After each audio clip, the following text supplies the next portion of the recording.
বিশ্ববিদ্যালয়ের নারী শিক্ষার্থীরা কতটা সাহসের সাথে এই লড়াইকে বেগবান করেছে সেই কথা আমরা শুনেছি, কিন্তু জাহাঙ্গীরনগর বিশ্ববিদ্যালয়ের নারী শিক্ষার্থীরা কিভাবে ভূমিকা পালন করেছে সেটা অনেকটা ধামাচাপাই পড়েছে।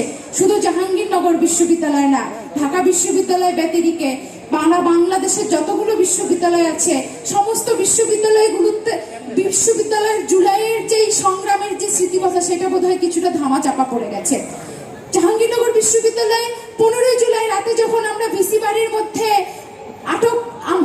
আটকা পড়ে যাই, সেইখানে দলবল নিয়ে এসে সাভারের ছাত্রলীগ এবং জাহাঙ্গীরনগর বিশ্ববিদ্যালয়ের ছাত্রলীগ রামদা নিয়ে এসেছে, বন্দুক নিয়ে এসেছে, পেট্রোল নিয়ে এসে আমাদের উপর হামলা করেছিল।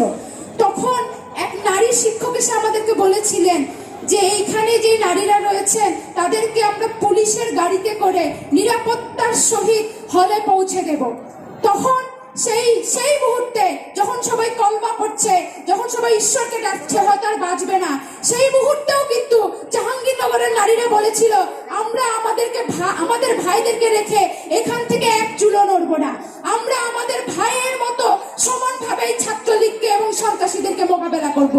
এই হচ্ছে জাহাঙ্গীরনগরের নারীদের চরিত্র। আমার নিজের যদি কিছু স্মৃতি কথা বলি, 5ই আগস্টের স্মৃতি আমাকে সবসময় নাড়া দেয়। 5ই আগস্টে আমরা যেই রোড মার্চ শুরু করেছিলাম গণমুখ অভিমুখে, সেইখানে রোড মার্চের শুরু থেকে শেষ পর্যন্ত আমি স্লোগান দিয়েছি। সেই স্লোগানের একটা স্মৃতি কথা মনে পড়ে, যখন আমরা পাকিজা মোড়ে পুলিশের মুখোমুখি হই, পুলিশ যখন নির্মমভাবে গুলি চালাচ্ছে, বিভিন্ন দালান কোঠা থেকে ছাত্রলীগ যখন নির্মমভাবে গুলি চালাচ্ছে, তখন অনেকেই নিজের জীবন বাঁচানোর জন্য পুরো মিছিলটাই বিভিন্ন জায়গায় আশ্রয় নেয়। তখন আমি মাইক হাতে এবং আমার মাইকে যে রিক্সা মামা ছিলেন উনি সহ মিছিল আমরা স্লোগান দিতে দিতে এগিয়ে যাই। তো সেইখানে পুলিশের সামনে দাঁড়িয়ে আমি স্লোগান দিচ্ছি, পুলিশের রাস্তা না, ভেঙে দাও, গুড়িয়ে দাও। পিছনে ঘুরে দেখলাম যে আসলে পুরো মাঠ ফাঁকা, কেউ নেই। প্রত্যেকেই তখন ওই গুলি বর্ষণের সময় বিভিন্ন জায়গায় আশ্রয় নিয়েছে। তো সেই সময় আমি মাইক হাতে একা বলছিলাম, পুলিশের রাস্তা না, ভেঙে দাও, গুড়িয়ে দাও, সন্ত্রাসীদের রাস্তা না, ভেঙে দাও, গুড়িয়ে দাও। মিনিট কয়েকের বাদেই আবার মানুষ জড়ো হয়ে গেলেন সেই স্লোগান শুনে।